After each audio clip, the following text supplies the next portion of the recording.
আসসালামু আলাইকুম। আজকে আমরা দেখব কার্পেটিং রোডের কোর কাটিং টেস্ট। আসলে আমরা বেশ কিছু কারণে আমরা কোরটা কাটিয়ে থাকি। বিশেষ ক্ষেত্রে কোয়ালিটি টেস্টের ক্ষেত্রে যে পেভমেন্টের বা কার্পেটিংয়ের গুণগত মান পরীক্ষা করতে কোর কাটিং করা হয়। যেমন আমরা অনেক সময় থিকনেসটা চেক করি কোর কাটিং করে, এরপর মিক্সিংটা ঠিক আছে কিনা সেটার জন্য কোর কাটিং করি। কোর কাটিং করে যে স্পেসিমেন্টটা পাওয়া যায় সেটা ল্যাবে পাঠাই।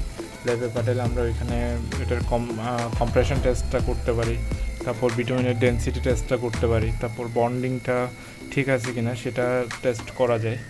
এরপর আরও অনেক কারণে আমরা কোরটা কাটিং কোর কাটিং করে থাকি। যেমন রোডে কোনো রকম সমস্যা বা ফাটল দেখা দিলে এটা আসলে কেন হচ্ছে বা কী কারণে ফাটলটার সৃষ্টি সেটা পরীক্ষা করার জন্য আমরা অনেক সময় কোর কাটিং করে থাকি।